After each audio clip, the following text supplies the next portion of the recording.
Hello and welcome to Keeping the Human Edge in AI-Assisted Instructional Design. This session is presented by Litmos, but we have two wonderful presenters with us today, Dr. Jill Stefaniak and Dr. Stephanie Moore. Jill is the Chief Learning Officer at Litmos and an Associate Professor and Program Coordinator for the Learning, Design, and Technology program at the University of Georgia. She's been a member of the graduate faculty since joining the University of Georgia in 2018. Prior to shifting into academia, she spent several years in medical education, overseeing a variety of educational and performance improvement initiatives across a large healthcare system in the Metro Detroit area. Over the years, she has consulted for healthcare, manufacturing, and not-for-profit industries. Please note that this content represents the opinions of Jill. It carries no endorsement of the University of Georgia.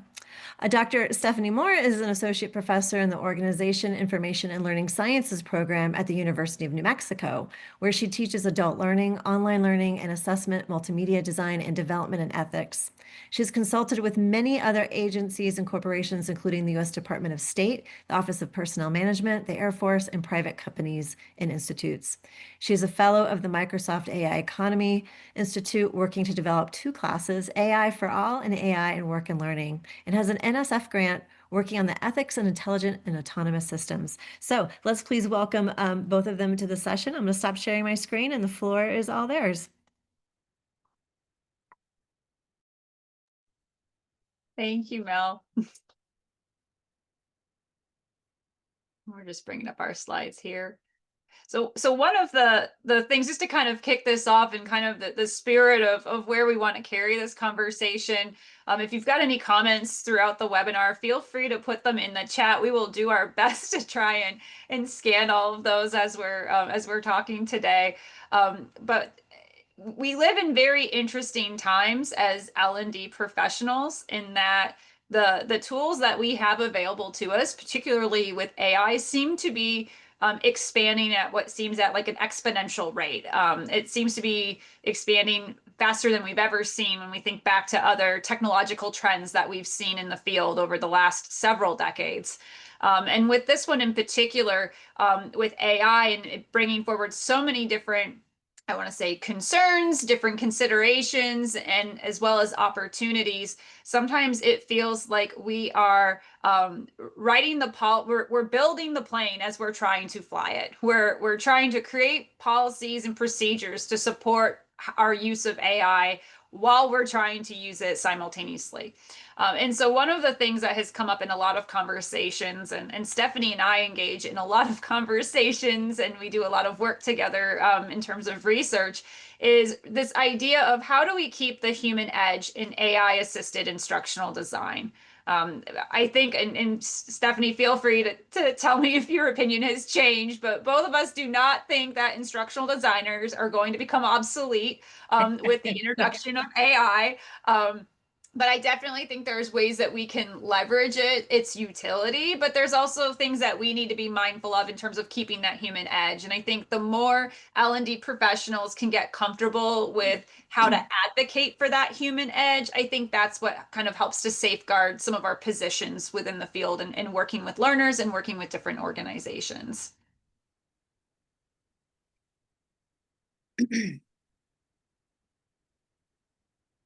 We can move to the next one. You've already met us. I know. Yeah. So one of the things that we kind of want to do, just to kind of ground this conversation, because we could go into so many different directions on AI and L&D today, but we really want to be focusing in on using AI wisely without losing your critical eye as the instructional designer.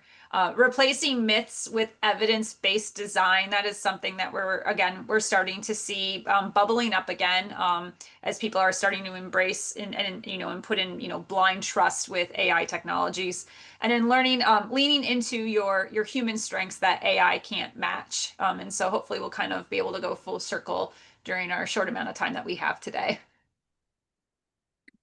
Yeah, so why don't we start with kind of Jill and I worked on a paper together where we were looking at the role of accessibility or using generative AI for accessibility. And I think it became really clear as we were going through that you,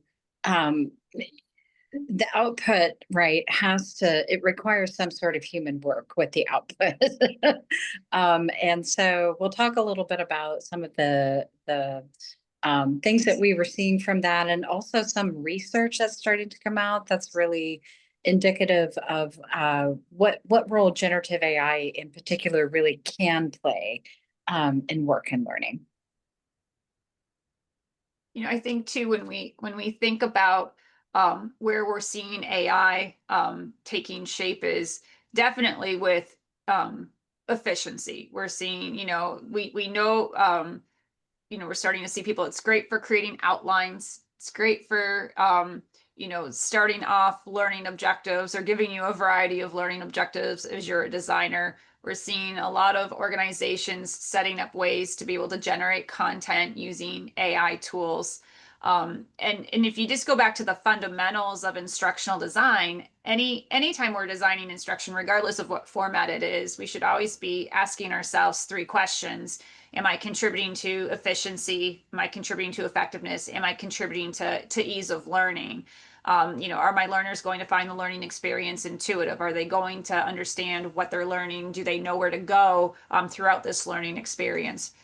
And so I think that there's been a big jump to utilize AI in terms of efficiency, because I think that is something that we're constantly tasked with as instructional designers. But as we start to look at some stuff, and I know we're going to kind of talk about this as we move into that next section later on about, some of those myths and some of those challenges and deficiencies we are seeing with AI. I do think that rather than focusing and prioritizing efficiency when we're using AI, we should be thinking about how can we start with empathy? How can, I worked in healthcare. And so when I worked in healthcare, everyone had on their employee badges or their security access, we all had a phrase at the bottom that said, the patient is the center of everything that we do. And so regardless of what your role was within that healthcare system, your job was contributing to, making a good or contributing to a positive patient experience. And I think of that when I think about instructional design. I think the learner should be at the center of everything that we do. And so if we're always prioritizing efficiency, sometimes the learner gets lost in that. And if we're leaning into AI to generalize everything or standardize everything, then sometimes many of our learners are going to get lost in that process. And so one of the things I think as we start thinking about what efficiency looks like is to really be questioning how much is it contributing to efficiency if we're having to jump back in and make all kinds of corrections and modifications. And that's going to be one of those, situations as instructional designers where it's going to be, it all depends, right? Every project's unique. Every project is different. There may be times where a general or more standardized version of something will suffice for that particular situation. But there's going to be other times where we may be required to attend to some very, nuanced contextual factors to be able to support that experience. And that's where we need to be looking at in what ways or to what extent is something contributing to efficiency. So, I think there's, Jill laid out basically efficiency, effectiveness, and then empathy as different things that we need to be talking about. Efficiency, I think let's just bite off of that strand, Jill, and kind of talk about that piece of it. So there've been a lot of claims made about AI being able to make people more productive or more efficient. I think first of all, we've got to contend with some of the early evidence that's coming out that that this may not necessarily be the case. So, so I teach ethics of AI both for folks in our field, and I also do a class on it for engineers. And of course, in engineering and computer science, there was a lot of claims that people are going to be able to use generative AI to just generate code. And so you're not going to need a lot of junior developers, for example. And some organizations have even laid off some of their coders under this belief. And there have been two rather large studies that have come out, and I mean, like with thousands of developers as part of that, not only is it not actually making employees more productive, but what's happening is it's shifting quite a bit of work, because what folks are generating from it, of course, is a lot of code that needs a lot of exactly work slop is the term that I'm seeing used. So work slop is this idea that generative AI is kind of generating slop that somebody's got to make their way through, clean it up, figure out what to do with it. And what a lot of organizations and programmers and coders out in the field are actually seeing is that it's shifting a lot of work to senior developers or coders in particular, where they're having to go in and spend a ton of time cleaning up. And the reason it's shifting it to more senior developers is because they've got more experience and more expertise. And so in some ways, it kind of evokes this idea of what Punya Mishra has termed the expertise paradox with all of this, that it actually requires more expertise in order to manage and massage and oversee the output of. Yeah, thank you, Dan. I see that you're sharing that out. Punya had a great discussion on this idea of the expertise paradox. That, some of the early claims were that we weren't going to need people to actually like go get these degrees and have all this experience, that this was going to kind of offset expertise. And there was a really early study that was getting a ton of hype by Noi and Zhang, that seemed to be evidencing that lower skilled workers using generative AI were as productive. But even if you go and you read that particular study, some of the details of it either don't map out, or there might have been like some efficiency gains, but there's different ways of defining productivity. And especially when we get into productivity as quality output, that's where we start to see significant loss of productivity gains from this. So ironically, what's really happening is that expertise is becoming more in demand as individuals or organizations use the technology, right? Because it means you've got to have the knowledge to bring to the table in order to navigate that. So back to the example I was sharing where Jill and I were exploring using it for accessibility. We've both done a ton of work on accessibility. Of course, we have backgrounds in learning sciences, like a lot of you joining us today. And as we were using this tool, it kept trying to give us learning styles, for example. And I know we're going to mention that on the very next slide. But if you don't know that learning styles is a myth or a misconception, then you're going to be accepting this AI slop, right? The reason it's generating that is because it's curating from all this mass data that's out there. And guess what's been floating around for a long time, especially in relation to accessibility or diversity? It's learning styles.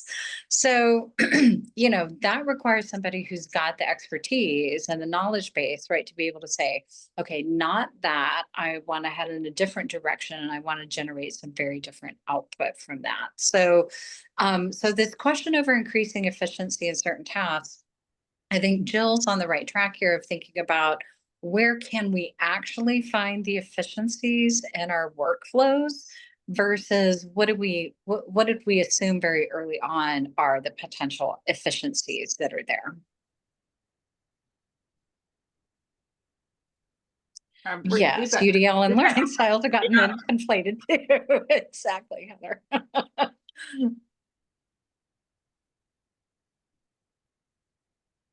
And so I think one of the challenges, and maybe we can go on to that next slide just as we're kind of talking about this. We jumped ahead to learning styles, and when we see these things, there's those common pitfalls. That's where we're seeing where we're reinforcing stereotypes we're, perpetuating that learning styles myth. Chuck Hodges wrote a paper in Tech Trends about this as when all this was really just starting to emerge and people were starting to pay attention to how we might be able to leverage this and for L&D. The line that he used was, it's garbage in and garbage out. And I think that's what we have to be really careful of. And so especially when we have novice instructional designers or people that don't necessarily have that expertise, if people are, and I saw someone put this in the chat earlier, if people are putting that blind trust into this, it can be very dangerous depending on certain situations. And so I think it's really important. The other thing too is that sometimes if you were to show some of these AI outputs to experts, they're going to say, none of this is good. We're better off just starting from scratch and designing it ourselves. And so I think that those are things we need to be really careful of. I think when I think about the one of the other common pitfalls that Stephanie and I have seen is, generating vague or ineffective objectives. If you're putting a prompt into ChatGPT, for instance, to come up with like a variety of different learning objectives, 3 of the common words that you will see pop up is a learning objective starting with, the learner will know how to do X, Y, and Z. The learner will understand how to do X, Y, and Z, or the learner will learn how to do X, Y, and Z. Those are not measurable. And we all have our soapboxes as instructional designers. And I always say that's the hill I'm willing to die on. I won't design a course that has learning styles mentioned in it, and I won't work on a course that has those types of verbs in the learning objectives because they're not measurable, and it's just not good design. But we continue to see that, and I think we continue to see that people are just assuming because it's being produced that it must be good. And so those are some of the challenges where I see as a professor, one of the things that I'm constantly honing in on in my conversations with my design students is the importance of having that critical eye and really being able to talk through, how are you applying your critical eye? Where are you seeing utility in certain things that you may be using AI for? But let's be honest about how are we critically looking at and considering what's being produced.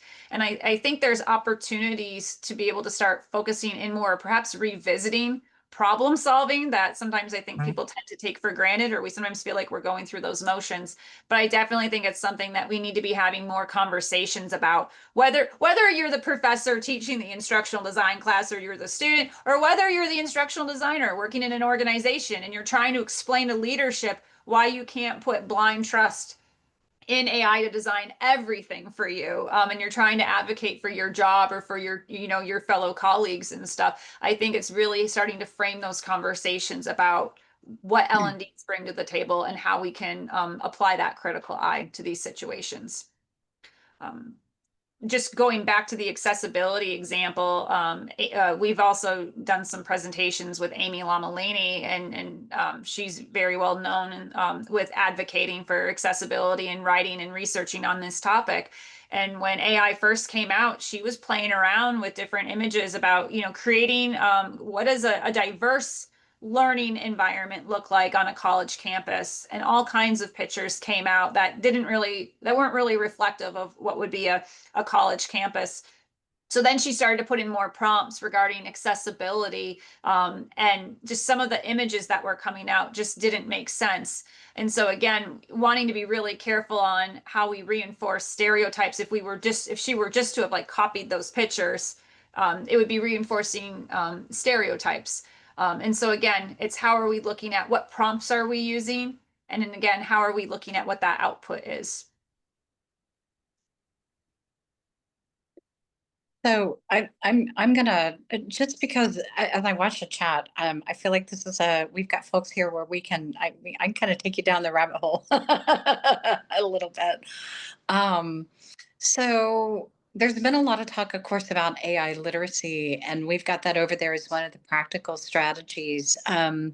As the introduction mentioned, I'm a fellow with Microsoft as part of their AI Economy Institute. In fact, that's where I'm at right now. It's why everything looks a little weird for me right now as I'm doing this from the road. But what I'll be talking about out here today is that we've discovered that AI literacy is probably not, it's necessary, but it's not sufficient.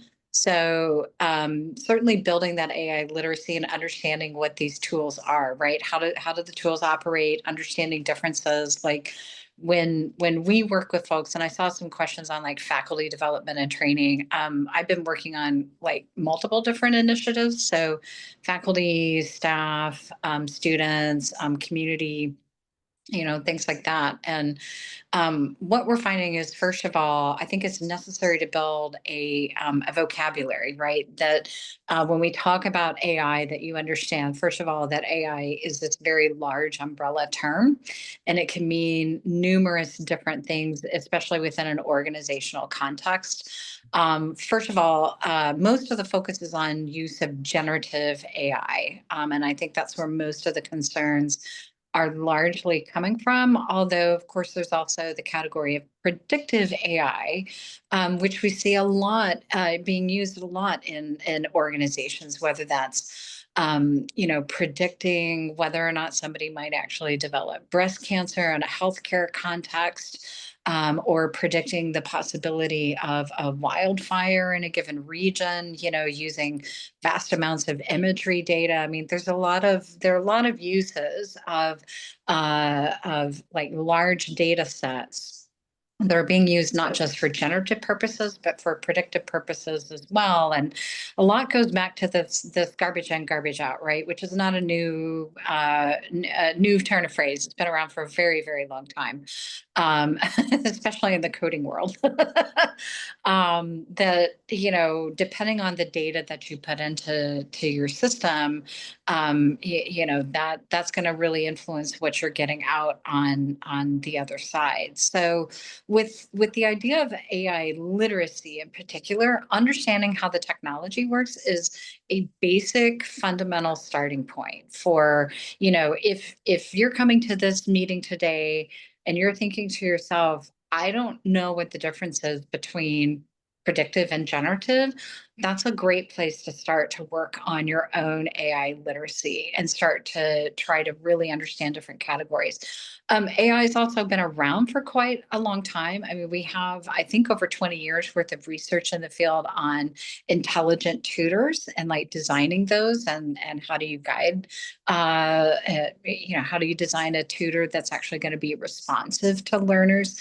Of course, we've had a lot of work on adaptive learning systems and learning analytics.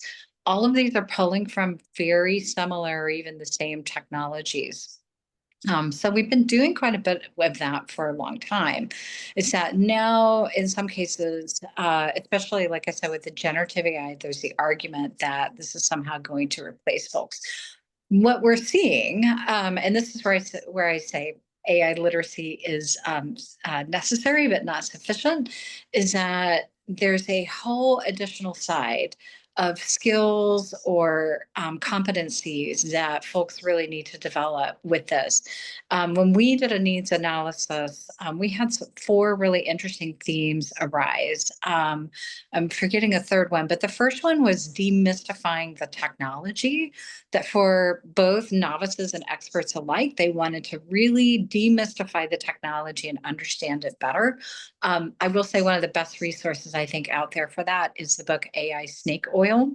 That's written by a couple of computer scientists at Princeton who do work in this space. They understand it technically, so their descriptions are accurate, but it's not even overhyped, right? They talk about what it is, what it does, what it doesn't do, and how to understand that. So if you haven't gotten your hands on AI Snake Oil, or those same authors have a blog along with that, I think that's a great resource for starting to demystify the technology. But then along with that came two additional ones.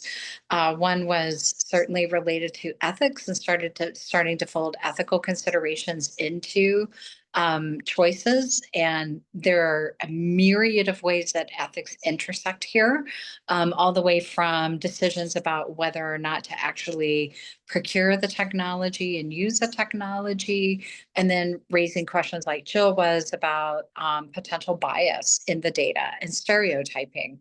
From looking at it from an engineering perspective, bias or stereotyping or discrimination in the data or in the output tends to be a major function of the data that's going into it. So, there are teams looking at how do we get better data, or how do we get better curated data out of all of that. And then there's the critical thinking component to all of this too, and really having to make careful decisions about what to do with the output, and when and where to actually make good use of this. That's what we call more fluency, or even I'm going to try and scratch some itches for learning science nerds who are joining us today. But epistemic fluency. So what does that meaning making process really look like? And that's why you can't take the human out of any of these loops here. There's a very necessary component to critically analyze that output and make meaning, and turn all of that into something that is truly meaningful and useful. And that's what the instructional designer does. So Well, that's our bread and butter. and Stephanie, if I can interject, we had a question that popped up in the chat a little bit earlier from Keelan. The question was, my concern is if we become too reliant on the use of AI, how does that impact our critical thinking in the long term? Yeah. Nailing down when AI is best used and when to avoid it, or realize it may not have much benefit for the task at hand, is something I'm still trying to figure out. And I think, when I look at AI literacy, I feel like we are just scratching that surface. I'm really excited to see what AI literacy is going to look like in the next, well, probably even in the next year, but like in the next 5 years, what does it look like? Because there's so many different domains that I think fall within that. And then again, what's the impact? What are the implications of how AI literacy is being approached and applied within our practices? Yeah. In terms of instructional design, when I think about this and we start thinking about, as we start asking ourselves these questions, right? So I'm a little worried, to answer Keelan's question, I'm a little worried because there's a lot of people that are like, this is good. I'm just gonna plop stuff in and we're still gonna have the garbage in and garbage out. There's still gonna be those people that are gonna do that. I do think as we're starting to think about how do we shift that and prepare people and have conversations about that need for critical thinking, this lends itself very much to a conversation that Stephanie and I have been having, and we're trying to push through the research that we do, and in some of our papers, is this idea of really embracing what we're calling deliberate design and being very intentional with what we're doing. And I think when we start looking at if we start looking at it through that lens, and if we start thinking about what's the intentionality behind all of the instructional design decisions that we're engaging in on a project, then this is where I think we can start looking at how we might use AI as scaffolds to support certain things. What types of reflection questions should we be posing to ourselves throughout that design process? Yeah. Reflective practice this is not novel. Reflective practice has been around for decades. So if we think about just reflection in action, Donald Shoney also proposes, reflection for action. As we think about that, those are really critical pieces now. And I'm guilty of it.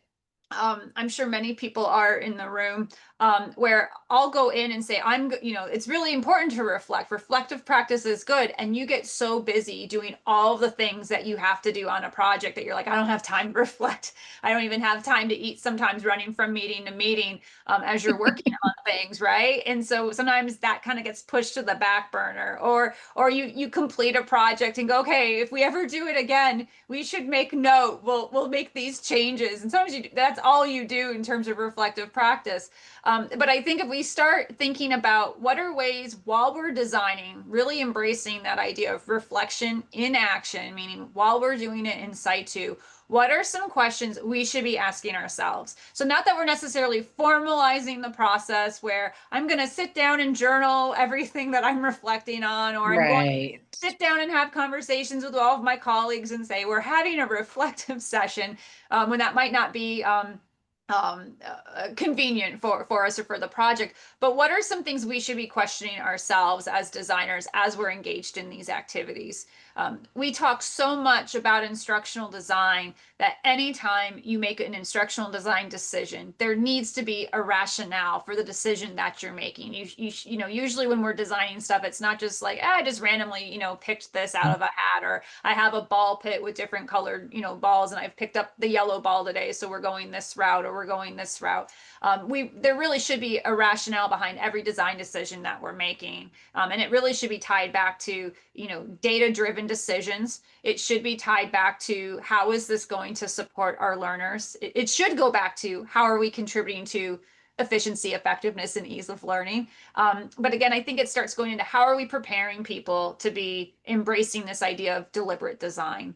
And I don't think that that is something that AI can do. And I don't think it's something that AI is going to be able to do.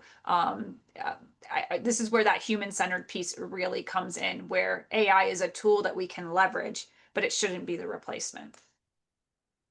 So yeah, so I want to jump springboard off of two things, and I think what I'm going to do is ask you guys to post some things over in the comments while I talk about the second. But the first is, I think we need to be curating from the field, right? Like, what is it that we're finding out in the field? That's a critical form of knowledge from practice that it's hard to summarize that or curate that in different places. But for those of you who have joined us today, I would love for you to place over in the comments areas where you feel like AI actually helps you in the instructional design process, where you found that useful.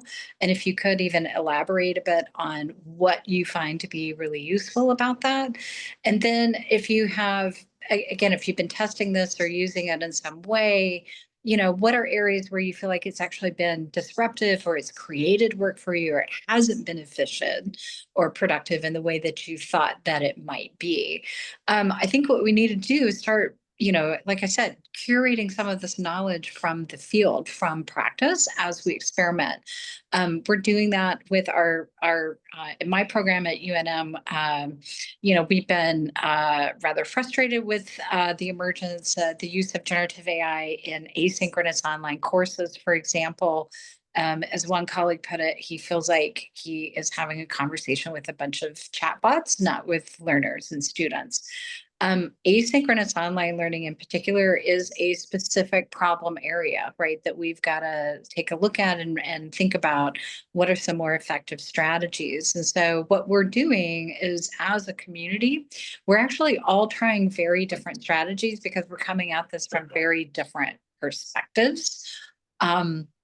And so what we're going to do is curate what we do, how we're implementing that, and what's actually working in our classes to start to build that sort of knowledge repository. That's just one sort of specific area. I think we need to be doing that much more broadly across the field for instructional design practice. And then going back to Jill's point about reflective practice, I I think a tip like that can sound sort of academic or pie in the sky, but I want to underline that this is what we see designers doing in the wild, especially as they try to lasso, you know, the potential benefits of a tool like this. And like Jill said, it doesn't have to be this like more, you know, scholarly, I'm going to journal and keep notes about it. That would be great if you think you're onto something where you really want to document and maybe get that published out in like a practitioner oriented venue or a blog or something like that. But for day-to-day practice, what we see designers actually doing is they'll usually come up with just like 2, 3, 4 reflective questions that they maybe even like put on a sticky note and keep it like right on their monitor, on their desk or something like that, where they're reminding themselves throughout the process about specific things that they're concerned about and coming back to that. I have also had I just had a meeting, and I wish I had an article. I promise I'm going to share this out on LinkedIn when I get it. But we had a meeting with it's actually a public benefit corporation. They're based out of Tennessee. It's a really cool I love the whole idea of a public benefit corporation, first of all, but they work with individuals and organizations or institutions in particular on AI in the workflow and how to integrate that in. And one of their CEO has been really working with generative AI to figure out, how do I prompt this in such a way, and this isn't just prompt engineering. I want to be clear about that. But how do I tell it the specific things that I need from it, so that what I get from it is actually more useful? And when we were having a conversation about this, we were actually talking specifically about problem framing. There are a lot of times that we don't actually pause well enough to frame the problems that we're working on, but problem framing is probably one of the most powerful tools that we have in our tool set as designers.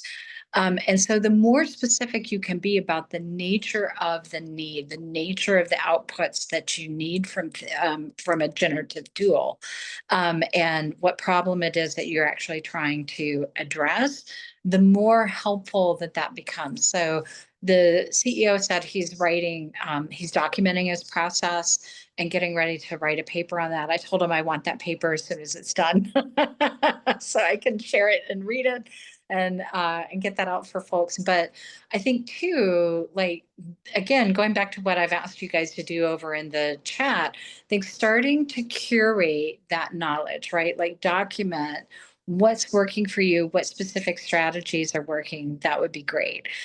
Mike Caulfield has been doing a lot of this. He does a lot of work, of course, with misinformation, disinformation, et cetera. He developed the SIFT method, SIFT. Mike has been going through trying to figure out, how does he use the SIFT method in particular in order to get a generative AI to give him higher quality output. And he's been seeing great returns on that. So I would definitely recommend, checking out some of Mike's blogs on that as well. And especially as a really good example of, how do you modify how you're prompting these tools to give you output so that you're getting higher quality output from it. And it goes back to, I just see Barbara had a question. Do you see AI prompting as a critical skill in the future? And I would say absolutely yes. But just kind of going back to this problem framing discussion, we know Vanessa Silva from University of New Mexico has done a lot of research in that problem framing space. And one of the things that she has said is that we design solutions for the problems we frame. And if we are framing things incorrectly, then that means the solutions that we are proposing aren't going to be, they're not going to work. They're not going to be sustainable. And so I think it's, as we're starting to look at how, when we start thinking about how are we framing these problems, we need to make sure that we're leveraging all of the tools and resources available to us to be able to design whatever that solution is to the problem we framed. And so again, this is where if we happen to be using or leveraging AI, this is where I see this going hand in hand with the prompt engineering and problem framing. What types of prompts am I putting into the generative AI to be able to help frame that correctly? Or am I giving enough information with how I'm framing something to really start looking at, am I getting possible, viable suggestions or solutions to be able to get started with it? Yeah. Yeah, so Barbara, I'm going back to your comment. In some ways, I think it's starting to think about not just prompt engineering the way that it's been kind of popularized, but really, I think the more that we as a field lead into problem framing and learn, like, how do I actually explicitly frame the problem? And then even how do I communicate that framing or leverage a tool in service of that framing, right? That what the CEO of this public benefit corporation was saying, it's kind of the same as garbage in, garbage out, right? Like, the way that you frame a problem is those are the solutions that you get. And so if the problem framing around what you're working on is extremely loose or abstract or generic, like the more that we started with, help me develop a lesson that's accessible, That's really loose framing, right, around the problem. And so the more you can start to tighten up, well, what's the specific problem that you're actually trying to focus on? And this is even where ethics can get folded into the process, right? Like, I want to design an online lesson, but I want to make sure that it's accessible for users who have blah, blah, blah. And I want to make sure it's got these particular features and elements to it, things like that. Like the more specific that you get, the better, the higher quality the output is. But I loved his framing on how this wasn't just about prompt engineering. This really comes back to, do we even understand the problems that we're trying to solve and that we're inputting into these? Or are we just kind of doing something that's like a little haphazard or slapdash? And that happens, right? Things come up and it's like, oh, I got to generate something really quick. But I think integrating in a quick exercise on, wait a minute, what is the nature of this problem? How well do I actually understand it? Maybe even what are some of the different elements of it that I just need to take a hot moment to think through. And then if that, gets folded into your framing, then I think we'll probably see higher quality output. So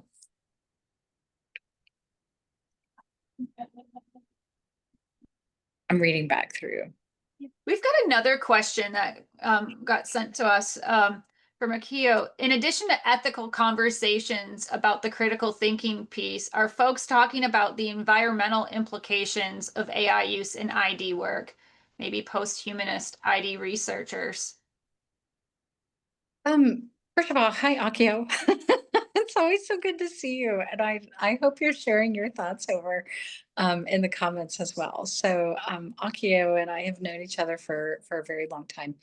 I think definitely folks who are kind of more in the post-humanist or even critical ID there's been a lot of discussion about the environmental implications of course, this all generative AI, predictive AI, these all rely on large data, I mean, massive data sets, right? And the computational power that it takes in order to analyze all of that data is huge. And certainly companies are building these large data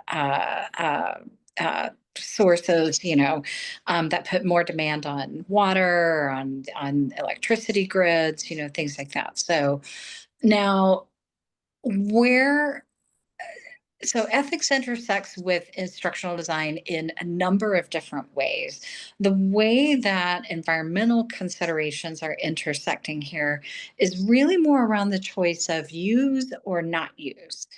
Procure or not, or do I procure this or do I not procure this?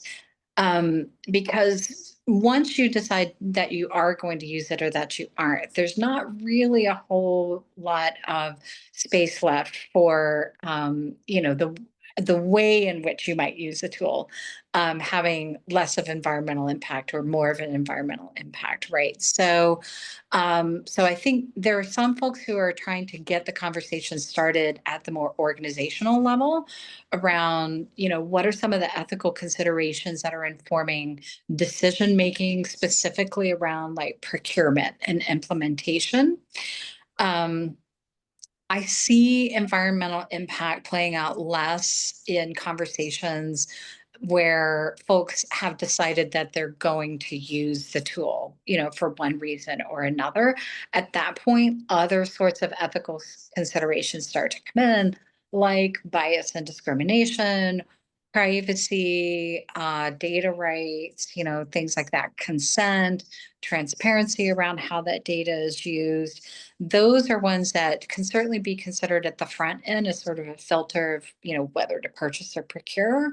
But they can also be translated more into decisions around how to implement the technology if your organization or your team decides that they do want to go ahead and procure them.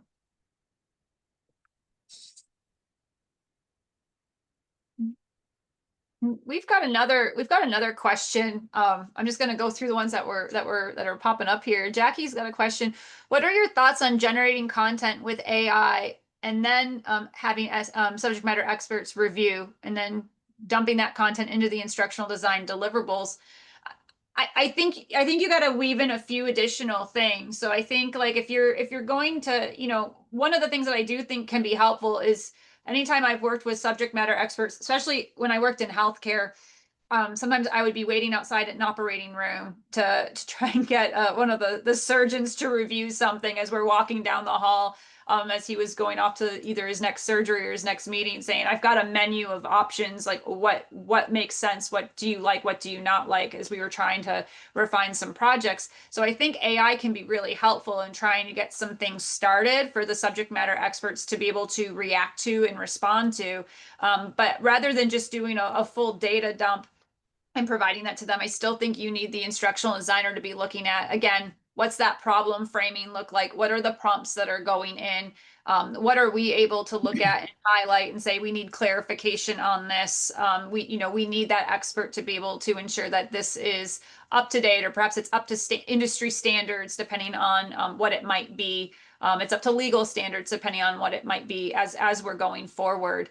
The question I always have, or the concern that I always have, that we just need to be mindful of, and it kind of goes back to how are we prompting and what that critical eye looks like, is if we're doing the data dumps too many times, what gets lost in that process, or what gets lost in translation.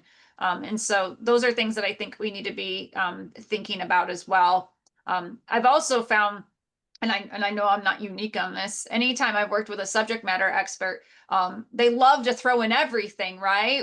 Which can be challenging for us designers, especially if we're creating so many modules and they can only be this long, or we're creating micro learnings, they're even smaller, and they'll be like, oh, but don't forget about this, and this. And so again, I think it's our responsibility to really be thinking about who is that learning audience, what is the purpose of what we're designing, as we're kind of going through that. But I definitely see that there's some utility with it. But again, there's times where you have to be really careful with it too. I'm still very, cautious of it if I'm dealing with something that would involve like compliance or, legal issues.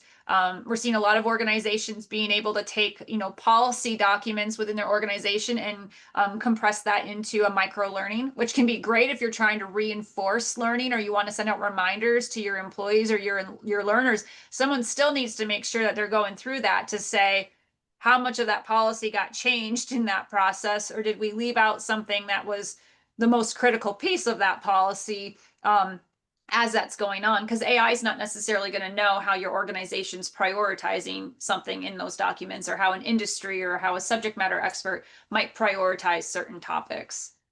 What are your thoughts, Stephanie? Yeah, well, I'm kind of reading some of the comments as they come along too, and I think I want to pull up a comment by Brett Christensen here. First of all, hi Brett, glad to have you joining us. He said, I'm working with a company in Montreal to develop a series of AI agents, ultimately to become an AI TRG design assistant, and the human in the loop is absolutely critical. The AI just makes stuff up all the time. It's a game changer, however. So, Brett, there's several components I think there that are really worth pulling out. First of all, I think the most useful directions that we're seeing are when AIs are being developed that are very context specific. And that can mean a number of different things, all the way from, they're informed by certain like regulatory guidelines and policy frameworks. And maybe that's, broadly at an international or national level, or state level, as well as at an organizational or district or something like that, right? And also the work of developing a more specific Jill, I hope this is scratching your itch on localization of context, right? Is a more contextualized AI agent is that you're bounding the data or the information, right? That's coming from, so that rather than using something that's pulling from everything out there, you're specifying what that data set looks like. And so that's proving to be more useful. So to Brett's point, I think it can be a game changer. However, going back to this point about the human in the loop, like in the project we're working on for NSF, we have different external partners. we had a meeting with a couple of them a week or so ago. And one in particular was just like, we're trying to do X because we want to take the human out of the loop entirely. And I was on that with an engineering colleague here, and we both left that meeting saying that's just not a realistic expectation. So that's coming both from me, like the humanist and the learning scientist, as well as my engineering colleague who's like, you can never take a human out of the loop. In fact, as soon as you ask a question about accountability, like who's accountable when something goes wrong, then the humans have to come right back into the loop. But even in highly automated systems, like if you think about like a cockpit, an airplane, right? Or in context like space or something like that, where we actually need to have some automation. We can't send humans into particular areas, or if we could, it's way too costly or things like that, right? And so these automated systems are helping humans do things that we couldn't do before. At the same time, it's not like they're out there doing these things independently. So there's a whole branch right now that's exploding of research on human autonomous teaming or HACT. I am so fascinated by the research and the work in this field, but it comes down to this idea of we have a relationship with the technology, right? There's a human and there's a technology. And what we're trying to figure out is what is that relationship and how do we calibrate that really well? Those aren't easy answers. I know some folks were posting earlier, like, can you give us specifics?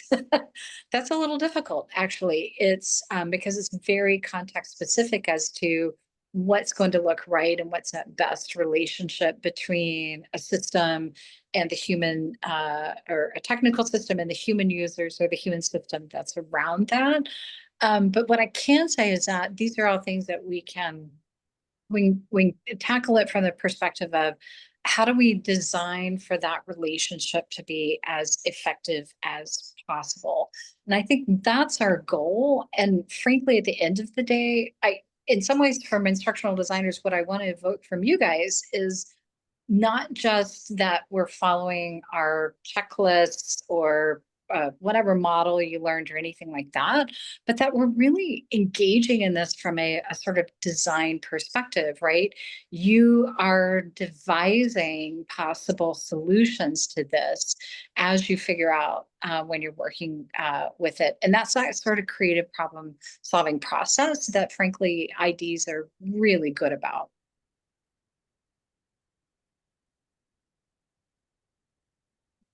I know we're rolling up to at the end. I feel like this hour has just like flown by.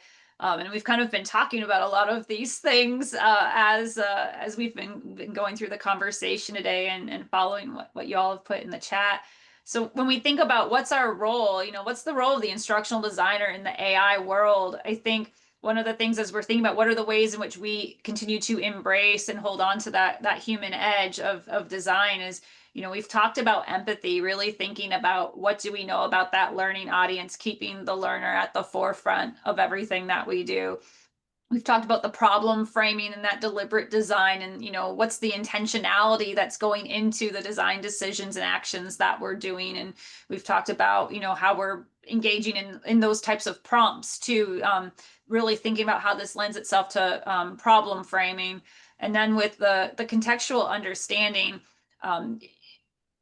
we could go off on a whole webinar on context, but what's really exciting is that so much of the seminal pieces on context were written in the 1990s, and then we kind of just had this lull where everyone I think in the field was just happy with what had been written in the 90s, and it's still relevant today. A lot of it, I still love those seminal pieces that were written by Tesmer and Ritchie and Tesmer and Wedman. Like they are great.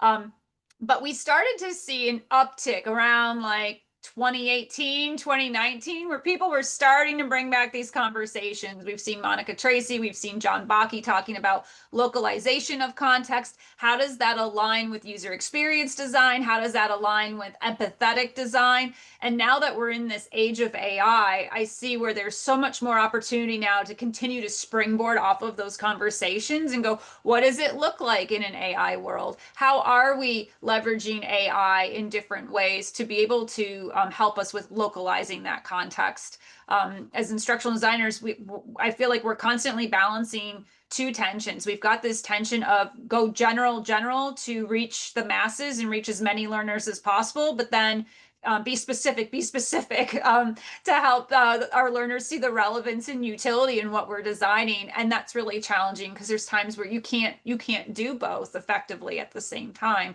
And so those are things where I'm starting to see there's more opportunities for us to really start thinking about what are some of the different ways we can customize and personalize our contextual understanding of the situation.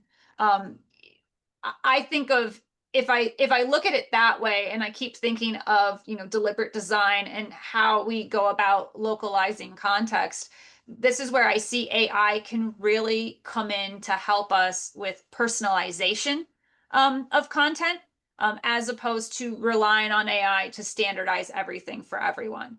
And so this is where I think we can start putting specific prompts in, framing those prompts with give me different examples of how someone might be able to apply whatever it is that we're trying to teach them in a learning experience. That's, again, still need the critical eye, but that's where we can start leveraging AI for that. We're seeing AI being leveraged in a lot of different learning companies with making recommendations. I think we're seeing AI being able to start monitoring how a learner's progress may be in a learning module, perhaps. And if you notice that they seem to be getting hung up or making, several errors, repeatedly, making some suggestions on how they might want to revisit that content, or making some suggestions on some additional courses or some additional topics they might want to look at. So there's ways we can start leveraging AI regarding that personalization. And I think we're also starting to see, Stephanie and I are co-editors of the Journal of Computing in Higher Education. And we're starting to notice, we get inundated daily on AI manuscripts, and some are great and some are not. But as we're looking at all of those, we are starting to see a trend where there is a slow uptick now in agents, personalization in learning, and what does that look like, and how can AI be leveraged as a agentic, where's the agentic technology coming in to support learning experiences. And that's where I think we're going to start seeing some more of these conversations going to look at how can it complement that design process as well. Where does, we think about the role of the instructional designer, where's the role of the AI agent in all of this too, to support that learning experience. So, Jill, if I may, I think I know we've got just a quick moment here to wrap things up, and I'm thinking about how we make the case back to our organizations and employers. And I'd love to get your thoughts on that. We're joined, of course, today by colleagues who care very deeply about the nature of the work, and you care about your learners, and of course the impact on your organizations. And it does feel like we're constantly having to try to justify our work and what we do, especially as companies start looking for areas to cut. Maybe sometimes training departments are first on the chopping block, and really we should probably be last on the chopping block. So, Jill, I wonder if we want to wrap up with some thoughts about what is a case back to organizations about why you can't just replace a professional in our field with AI. I'm just trying to think of how to say it succinctly, knowing the time limits that we have. I think that, when we think about our learners being at the center of everything, at the end of the day, our learners are not going to care what's been generated by AI for them in terms of the product they experience. What they're going to care about is it useful? Is it relevant? Do they see the value in it? And I think that's where the instructional designer can bring a lot of value, by really making sure this is aligned with those contextual nuances that are inherent in whatever that design space is that we're designing within. And I think that that's something that AI can't replicate or replace. I also think it's again, having those conversations. I think we need to get comfortable with advocating for ourselves and being able to differentiate I think back to when I first got my PhD, my mom had on a post-it note what instructional designers were. So many people would ask her. And I think we need to get comfortable with having what's that elevator speech we're going to have on what's the difference between the ID and the AI ID, to be able to explain why we're needed. But I think if we're thinking of it that way, I think we're going to continue to see, and I'm predicting in the next year or two, we're going to start seeing learners and employees within organizations saying, "I want relevant content," and that's where these designers are going to start having to come in and really look at things with a critical eye and go, "Let's start customizing and making this something that's a valuable experience for our learners." Yeah.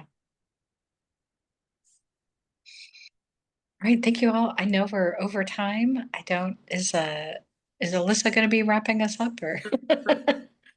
I'll Okay. wrap us up. Hey, thank you so much. How insightful. That was amazing. Thank you so much uh, to Litmos for sponsoring this, to Jill and Stephanie and all your great insight, and to all of you. I mean, this is some of the most amazing chat I think I've seen in a webinar, and I do a lot of webinars.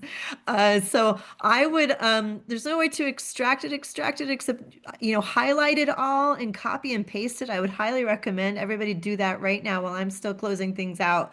Highlight the chat, copy paste it. I'm gonna get it to Litmos. Maybe they want to do something with it as well. You all were sharing amazing things, so thank you. And thanks to Litmos. And thanks to all of you. Some of you are here internationally and up late, so we appreciate you staying on late. The session was recorded. Many of you were asking about that. Yes, it was recorded. You should get a follow-up email within 1 business day with a direct link to the recording. But just know that direct link is taking you to eLearningIndustry.com. So you can always go to eLearningIndustry.com to get that recording. And I believe Litmos will probably post it as well in their spaces. So with that, have a wonderful rest of the day or evening wherever you are in the world, and we look forward to seeing you in future events. Thank you.